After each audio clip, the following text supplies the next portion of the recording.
Did you know that St. Luke's University Health Network, based in the Lehigh Valley, Pennsylvania, has been recognized by the U.S. government as the highest performing health system in the United States for quality? You heard right. St. Luke's #1 recognition affirms our status as the top leader among the most respected healthcare providers in the nation, including Houston Methodist and the Mayo Clinic.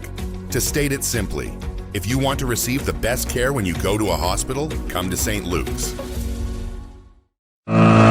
Katz and Cosby, entertaining and informative on the Red Apple Podcast Network. And joining us now is former Deputy National Security Advisor for President Trump, KT McFarland. We love her. And KT, how do you rate President Trump's trip to China, and where does it go from here vis-a-vis especially Iran? Well, we'll have to wait and see. I rate it as an A plus even. We got good stuff. We've got trade agreements. I mean, we'll see how it pans out in the future. We seemed, to me, in looking at the Iran part of it, there were 3 really important statements that came out, which I was not expecting. Number 1, China agreed with the United States. China agreed with the United States Iran should not have nuclear weapons, number 1. Number 2, China agrees with the United States that the Strait of Hormuz should be opened. Number 3, China agrees with the United States that Iran should not charge a tariff for passage through the Strait of Hormuz. Now, all of those things are great because China has not really said them before. Not that we expect China to help us militarily. We don't need the help militarily. But the fact that China agreed with us on all those 3 points against Iran, to me, is a green light for President Trump to whatever he has to do next. So, in other words, if President Trump uses military action to reopen the Strait of Hormuz, China's already agreed to it.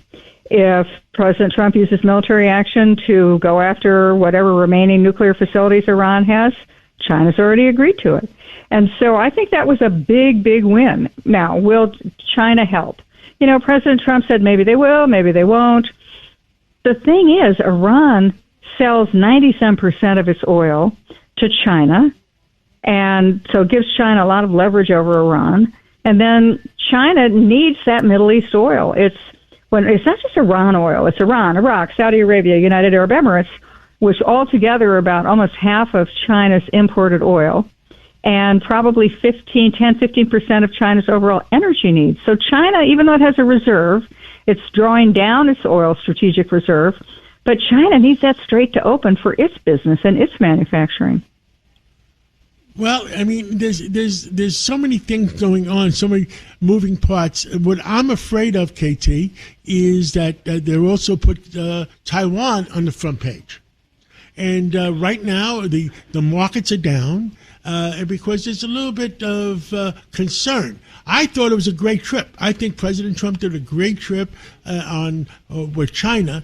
But the one thing, I think the reason the markets are down is because there's a lot of people worrying that China may use this to their advantage and to possibly hope that there's a Democratic Senate or a Democratic Congress. What do you think? Yeah, and I think that China's pretty much concluded they don't want to mess with Donald Trump while he's president. So any thought that there would be military action against Taiwan, the Chinese have just seen what our tech capabilities were in the Strait of Hormuz and in the Persian Gulf. They don't want to mess with that.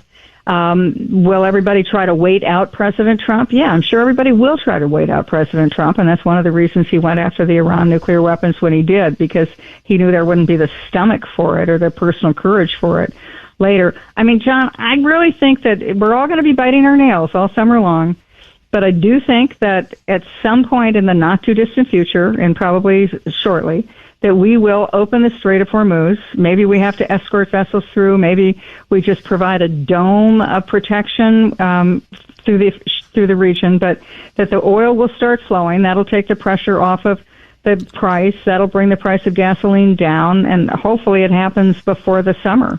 KT, what I was hoping for, because I know that Putin's on his way to China. I was hoping that we'll make a solution, a world peace between Putin, Xi, and President Trump, and have create world peace and move forward. And I think our economy would go sky high, but we still don't know exactly what's going to happen, and that's where it comes out. Well, that's the whole bite your fingernails time. We're not sure what's going to happen with Iran. I think we know where it's going to end eventually, but when is it going to happen and at what price? The Ukraine war, that's eventually going to stop. The price of oil, when it comes down, bankrupts Russia. So then Russia can't afford to fight a Ukraine war. With Taiwan, to me, the Taiwan thing is that the Chinese say, oh, it's because China has always historically had Taiwan. They all speak Chinese. These are our people. Look, it's all about the chips. Everybody wants control of the chips that are made in Taiwan, including China. So there's so many moving factors. I mean, John, you just famously said everything's all up in the air. It's all jumping around. I mean, it is kind of crazy. I think it will be a bite your nail time, but I do think in the end, the United States emerges well enough so that the Republicans continue to hold the House after the midterms. I am praying for that, because you need some common sense to go forward. And all that the Democrats want to do is, if they win the House, impeach.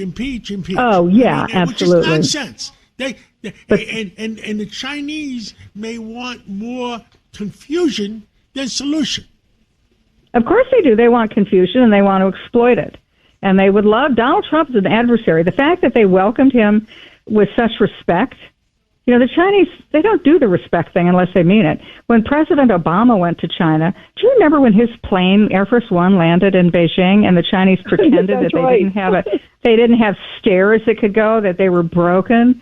So President Obama had to sit on the tarmac for an hour and then finally leave through the baggage end of the plane. And that was just a slap in the face, deliberate slap in the face to Barack Obama. They're not doing that for Donald Trump because they're not afraid of him, but they respect him. They know he's a worthy adversary. They'd like to beat him. But I think we and the Chinese realize we had to do some deals now. We're not going to go to war with each other. We have to do some deals. And I think that looks like we've gotten those deals done. We have to open the strait. Looks like the Chinese agree with that. Taiwan, that's sort of been put on hold and nobody's talking about it. That's okay. No status, no change is actually okay. And frankly, I think that if the Republicans can hold the House in the midterms, then we're off to the races. It'll be like the period after President Reagan and after the Soviet Union collapsed. We'll have a golden age, not just for the United States, but for the world. KT, I think this was one of the most successful trips any president can make. I pray that China and Trump and Putin keep it together, and it'll be a great year. And thank you so much for coming on.